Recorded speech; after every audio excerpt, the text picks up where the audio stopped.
Thanks for watching. Don't forget to like, comment, share and subscribe to Mufti Tariq Masood, famous scholar. اچھا بھائی، یہ جو ماورائے عدالت قتل ہوا ہے نا، بیان کا میں انتظار کر رہا تھا. اس کے بارے میں کوئی بات کروں گا. اس بارے میں کچھ باتیں آپ کے سامنے پیش کرنی ہیں.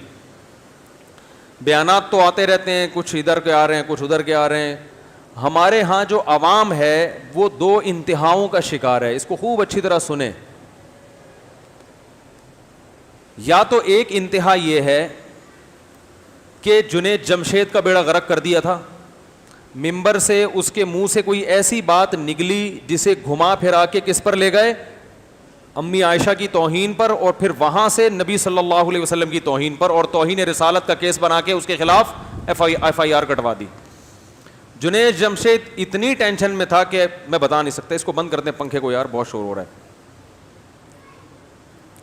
دوسری انتہا یہ ہے کہ صاف لفظوں میں ایک آدمی ختم نبوت کا انکار کر رہا ہے، صاف ویڈیو بنا رہا ہے، بالکل دو ٹوک، کوئی اس میں تعویل کی گنجائش نہیں ہے، اور تبلیغ کرتا پھر رہا ہے.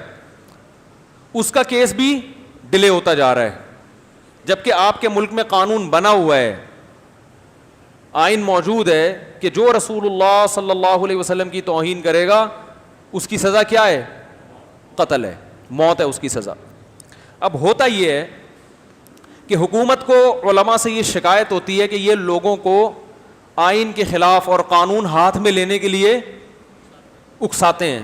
حالانکہ میرا خیال ہے کوئی سنجیدہ عالم ایسا نہیں ہے جس نے قانون ہاتھ میں لینے کی اجازت دی ہو. اب کوئی بھی سنجیدہ عالم میرے علم میں ایسا نہیں ہے. لیکن حکومت خود لوگوں کو مجبور کرتی ہے کہ لوگ اپنے قانون کی خلاف ورزی کریں اور قانون ہاتھ میں لیں. صرف اس معاملے میں نہیں، اور بھی باقی معاملات میں آپ دیکھ لیں. دیکھیں، ہم جو یہ کہتے ہیں نا کہ عوام قانون ہاتھ میں نہیں لے سکتی، کیوں کہتے ہیں اس کو سمجھیں. میرا بھی ایک بیان ہے اس بارے میں، پرانا بیان چلایا گیا کہ عوام کو ماورائے عدالت قتل کرنے کی اجازت نہیں دی جا سکتی. اس کے پیچھے کچھ تجربے ہیں، کچھ لوگوں کے حالات ہیں. جنید جمشید کا جب کیس سامنے آیا، میں پنجاب گیا، وہاں بھی کچھ سرگودا میں مولانا حسین نیلوی صاحب تھے، بہت بڑے عالم، سیٹلائٹ ٹاؤن سنہری مسجد، وہاں کے امام تھے. ہمارے شیخ حضرت مفتی رشید احمد صاحب کے کلاس فیلو بھی تھے، اور حضرت ان کا بڑا اکرام کیا کرتے تھے. جب وہ کراچی ملنے کے لیے آیا کرتے، حضرت نے ایک دفعہ ان کے بارے میں فرمایا یہ شخص خاندانی شریف ہے. اتنے یعنی حضرت تو بچپن سے جانتے ہیں نا، جو ایک دوسرے کو بچپن سے جانتا ہو تو پتہ چلتا ہے نا کون کیسا ہے. ان پہ توہین رسالت کا کیس بنا کے جیل میں ڈال دیا، اتنے بڑے عالم پہ. اور توہین رسالت کیا، بلکہ ان پہ حضرت حسین کے خلاف توہین کا کیس بنا کے جیل میں ڈال دیا. حالانکہ انہوں نے جو کتاب لکھی تھی وہ عبارت میں نے پڑھی تھی، کوئی بھی عقل مند آدمی اسے توہین پر نہیں لے جا سکتا. لیکن جو بھی جس نے بھی دشمنی نکالنی تھی تو ٹھڑک، میں نے بتایا نا، لوگ توہین رسالت کے نام پہ کیا کرتے ہیں؟ بولو نا بھائی، ٹھڑک نکالتے ہیں، اپنی دشمنی نکالتے ہیں. لیبل کس کا ہوتا ہے؟ ناموس رسالت. تو کیا کیا ہے انہوں نے؟ کتاب لکھی، اس میں ایک مثال دی، اس میں کہیں بھی حضرت حسین کی توہین کا عنصر نہیں تھا، لیکن کوئی لینا چاہتا تو لے سکتا تھا. نکالنے کو تو آپ کچھ بھی نکال سکتے ہیں نا. تو حضرت حسین کی توہین کا کیس بنا کے، حضرت حسن یا حضرت حسین بنا کے سرگودا کی جیل میں ڈال دیا. اب جج بھی چونکہ ملا ہوا تھا، اس نے بھی وہ ان بیچارے بوڑھے عالم کا بڑھاپے میں جنازہ جیل سے اٹھائے. اور نام کیا ہے؟ توہین اہل بیت. لیبل کیا لگا؟ توہین. تاریخ میں جب لکھا جائے گا ان کی سوانے کے توہین اہل بیت کے جرم میں ان کو سزا ہوئی اور ان کا جنازہ جیل سے اٹھا. کوئی عزت رہے گی معاشرے میں؟ بولو نا بھائی. حالانکہ ساری زندگی ان کی صحابہ کرام، جن میں اہل بیت سب سے پہلے داخل ہے، ان کے دفاع میں گزری، توحید و سنت کے پرچار میں گزری. ٹھیک ہے، ان کے بعض عقیدے ایسے تھے جن سے علماء نے اختلاف کیا ہے. وہ رسول اللہ صلی اللہ علیہ وسلم کی قبر کے قریب کھڑے ہو کر جب ہم سلام کرتے ہیں تو وہ براہ راست سننے کے قائل نہیں تھے. یہ تو علماء میں ہوتا ہے. ہمارا یہ عقیدہ نہیں ہے. ہمارا وہی عقیدہ جو جمہور کا عقیدہ ہے کہ نبی صلی اللہ علیہ وسلم کی قبر کے قریب کھڑے ہو کر جب آپ سلام پڑھیں گے تو آپ صلی اللہ علیہ وسلم بنفس نفیس سنتے ہیں اس کو. ان کا عقیدہ تھا کہ نہیں سنتے.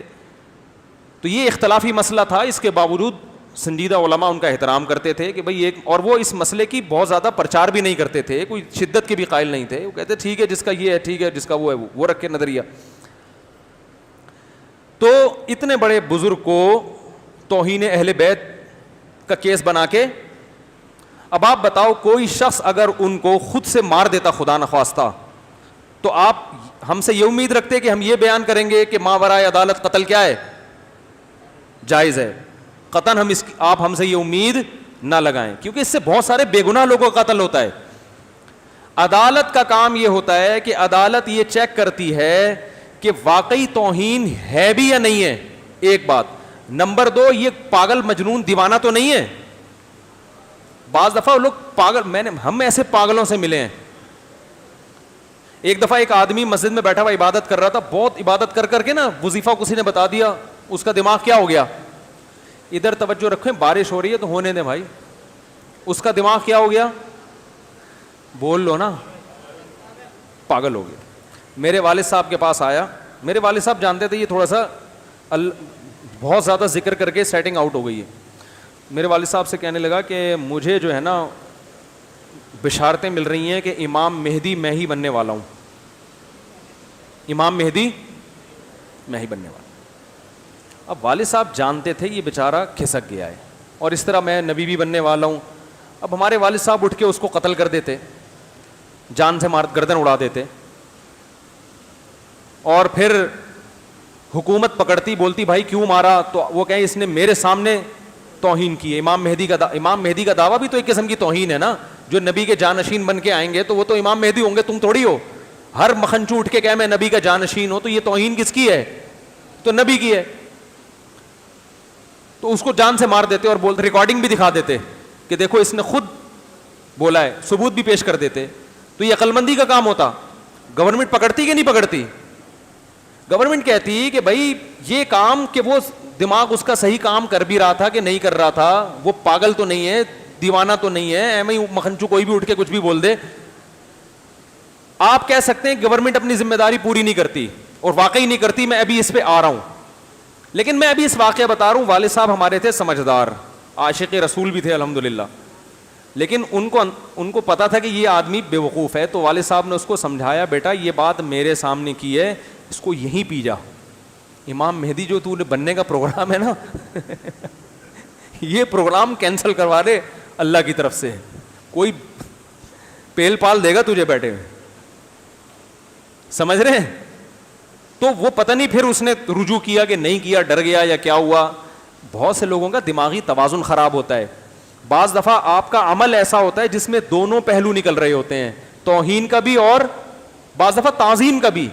مثال کے طور پر قرآن کے اوراق کو جلانا یہ توہین ہے نا, لیکن یہ تعظیم بھی ہے. اگر آپ اس نیت سے قرآن کے اوراق کو جلا رہے ہو کہ لوگوں کے پاؤں میں آئے گا, بے اکرامی ہوگی, تو بہتر ہے جلا کے راکھ کر دیا جائے. تو یہ توہین ہے یا تعظیم ہے؟ تعظیم ہے. یہ حضرت عثمان نے قرآن جلایا کہ نہیں جلایا؟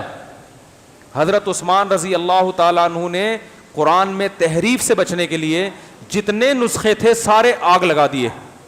صرف صحابہ کے اجماع سے جو نسخہ تیار ہوا نا سب کے, وہ ایک رہنے دیا جس کو مصحف عثمانی کہا جاتا ہے, تاکہ تحریف نہ ہو. کاپیاں اس کی شائع کی گئیں, جو آج تک رکھا ہوا ہے ترکی کے عجائب گھر میں. باقی سارے کیا کر دیے؟ جلا دیے. تو یہ قرآن کی توہین تھی؟ یہ تعظیم تھی قرآن کی, کہ قرآن کو محفوظ کیا جائے. سرگودا میں ایک ادارہ ہے جو مقدس اوراق کی حفاظت کے لیے.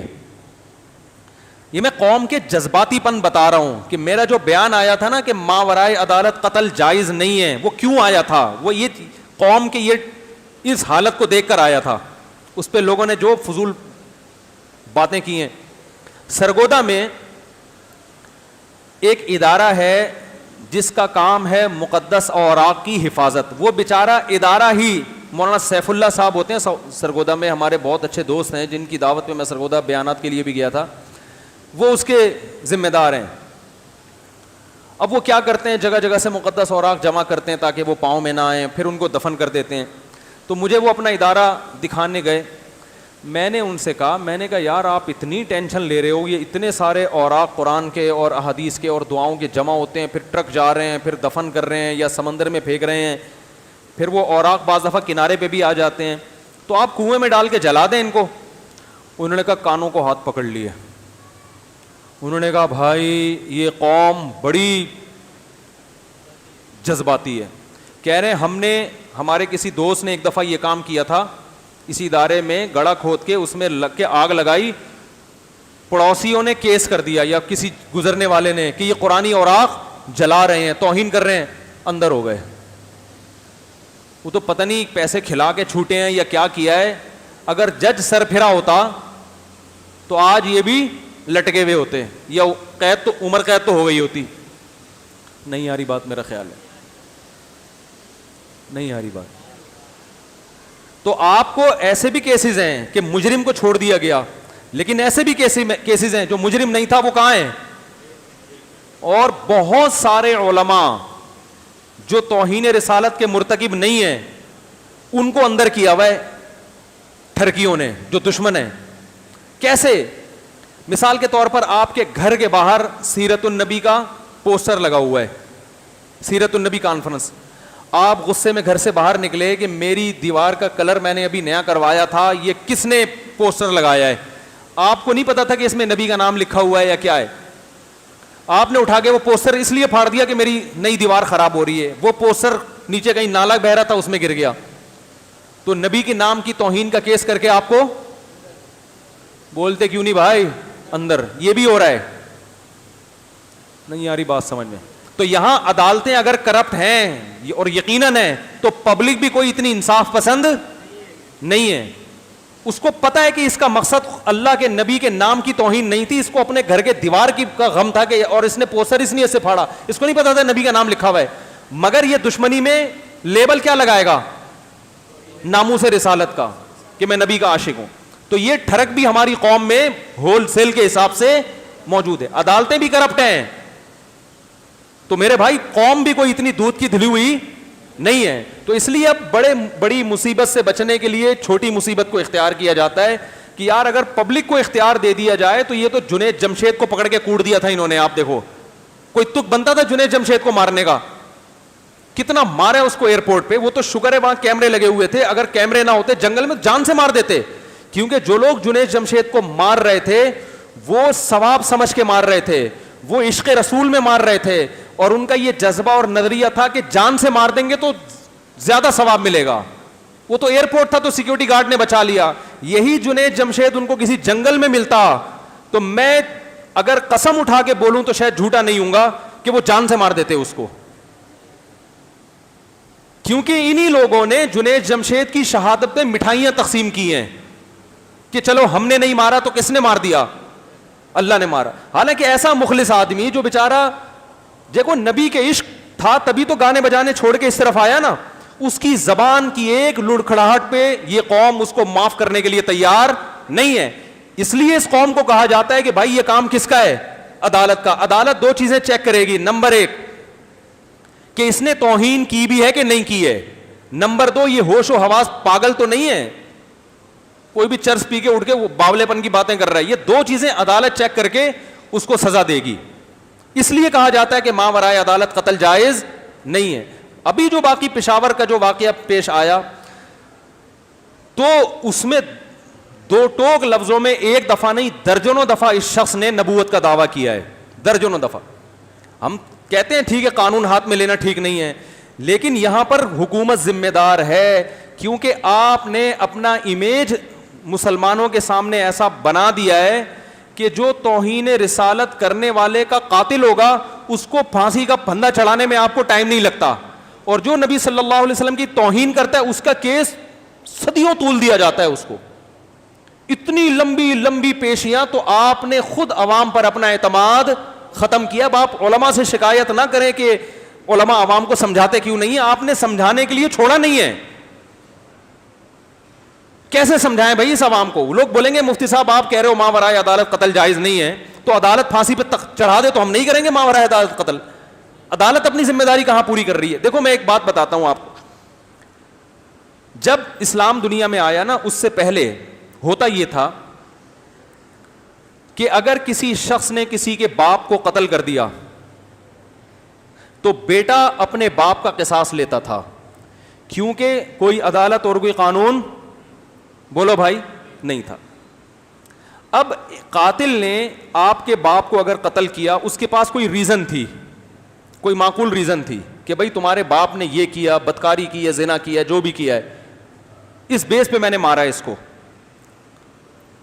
اب مقتول جو ہوتا تھا نا, اس کا بیٹا, وہ اپنے باپ کے قاتل کو تلاش کرتا تھا کہ میں اس کو ماروں گا, کیونکہ قانون, بولو بھائی, نہیں ہے. اب اس میں تو انتقام کی آگ بھڑک رہی ہے نا. اب اسے اگر قاتل یہ بیٹھ کے سمجھائے کہ تیرے باپ نے یہ کچھ کیا, تو مقتول کی اولاد کی سمجھ میں نہیں ہے. وہ کہتا بھائی تو نے تو انتقام لیا ہے, یہ جرم ثابت کیسے ہوگا, گواہ کہاں ہے تیرے پاس؟ بعض دفعہ اس کے پاس گواہ ہوتے تھے, بعض دفعہ نہیں ہوتے تھے, بعض دفعہ گواہ ایسے ہیں کہ پتہ نہیں تیرے کوئی رشتہ دار ہیں. تو یہ چیزیں تو عدالتیں کرتی ہیں نا کہ یہ گواہ, ان کی گواہی قابل قبول ہے بھی کہ نہیں ہے, یہ چیزیں تو عدالت کرے گی نا. عدالتیں تھی نہیں. نتیجہ یہ نکلتا کہ اگر یہ اپنے باپ کے قاتل کو قتل نہ کرے تو لوگ اس کو تانا دیتے کہ تیرے باپ کا قاتل سر عام دندناتا پھر رہا ہے اور تو گھوم رہا ہے. یہ انتقام کی آگ میں کیا کرتا تھا؟ اچھا قاتل کیا کرتا تھا؟ بھاگ جاتا تھا, اس کو پتا تھا مجھے چھوڑیں گے نہیں. تو یہ کیا کرتا تھا, قاتل نہ ملے تو قاتل کا کوئی بیٹا ملا, اس کو مار کے اپنی انتقام کی آگ, بولو نا بھائی, ٹھنڈ. یہ فطرت ہے نا انسان کی, انتقام کی آگ بھڑک رہی ہے. جب اسے انصاف نہیں ملے گا تو وہ پھر, حالانکہ یہ غلط ہے. اب اگر کوئی مفتی اس پہ بیان کرے تو مفتی سے آپ اگر یہ بیان نکلوانا چاہو کہ قاتل کو, مقتول کے وارث کو قاتل نہیں ملا تو قاتل کا بیٹا مل گیا تو اس کو مار دو, تو مفتی یہ بیان کرے گا؟ وہ کبھی نہیں کرے گا. وہ بھائی کیسے اجازت ہے؟ لیکن مفتی ساتھ ساتھ یہ بھی کہے گا کہ اگر اس وقت کی گورنمنٹ ہے جو اس کے باپ کو نہیں پکڑوا رہی اور مقتول کے وارثوں کا کوئی تلافی نہیں کر رہی, تو پھر یہ ہوگا, چاہے غلط ہو چاہے صحیح ہو. یہ کیا ہے؟ بولو بھائی, یہ ہوگا. لوگ خود سے کریں گے یہ کام. تو اب ہوتا یہ تھا کہ مقتول کے وارث کو قاتل نہیں ملتا تو قاتل کا جو رشتہ دار ملا اس کو مار دیا. جب اس کو مارا ہے تو وہ کہتا تھا کہ میرا تو کوئی جرم نہیں ہے, مجھے کیوں مارا؟ تو اس کا بھائی پھر اس سے انتقام لیتا تھا, مقتول کے وارث سے. یہ نہیں ملا تو اس کے بھائی کو مار دیا, اور ایک لا متناہی جنگ کا سلسلہ شروع. جب کسی قوم میں کوئی قانون نہیں ہوتا, یا قانون تو ہو, قانون پہ عمل درآمد نہیں ہوتا, تو پھر جو فساد پھیلتا ہے نا وہ ملٹی پلائی ہوتا چلا جاتا ہے, اس کی بریکیں, بولو بھائی, فیل ہوتی ہیں. اسلام جب آیا تو اسلام نے کیا کیا؟ اسلام نے کہا من قتل مظلومن, کیا پیاری آیت ہے, جو بھی قتل کیا گیا, فقد جعلنا لولیہ سلطانا, تو مقتول کے وارث کو ہم نے طاقت دے دی ہے کہ وہ اوریجنل قاتل کو پکڑ کے قتل کر لے. فلا یسرف فی القتل, لہذا اب وہ اعتدال سے تجاوز نہ کرے. کیا مطلب؟ صرف قاتل کو مارے, اس کے کسی رشتہ دار کو نہ مارے, اور قاتل کی بھی گردن اڑائے, اسے کوئی اور سزا نہ دے. پہلے ہوتا تھا اونٹوں میں باندھ کے گھسیٹ رہے ہیں, آگ میں ڈال رہے ہیں, قتلے کر رہے ہیں, نہ نہ نہ, قتل کا بدلہ کیا ہے؟ فلا یسرف فی القتل انہ کان منصورا. کیا پیاری آیت ہے. فرمایا اس لیے کہ اب اللہ نے مقتول کے وارث کی مدد کر لی ہے. کیا مطلب؟ اللہ نے جو مسلمانوں کا بادشاہ ہے, خلیفہ ہے, اس کو یہ آرڈر کیا ہے کہ تیری ذمہ داری ہے کہ قاتل کو پکڑ کے مقتول کے وارث کے حوالے کر دے, پھر اس کی مرضی معاف کرے چاہے اس کو قتل کر دے. اور گورنمنٹ کے پاس یہ وسائل اور ذرائع ہوتے ہیں کہ وہ مجرم کہیں بھی جائے اس کو پکڑ کے مقتول کے وارثوں کے حوالے کر دے. دیکھو اللہ نے یہ نہیں کہا کہ ہم نے گورنمنٹ کو یہ حکم دیا ہے کہ وہ قاتل کو قتل کر دے. نہ نہ نہ نہ نہ, گورنمنٹ قتل کرے گی تو مقتول کے وارث کے جذبات ٹھنڈے نہیں ہوں گے. نہیں آ رہی بات سمجھ میں؟ گورنمنٹ کا تھوڑی کچھ نقصان کیا اس نے, نقصان تو اس بیٹے کا کیا جس کے باپ کو مارا ہے. تو اللہ نے فرمایا ہم نے مقتول کے وارث کو کنٹرول دے دیا ہے, گورنمنٹ کے ذریعے دیا ہے. یہ کہ حکومت کا کام کیا ہے کہ تیرے باپ کا قاتل گھوم رہا ہے, حکومت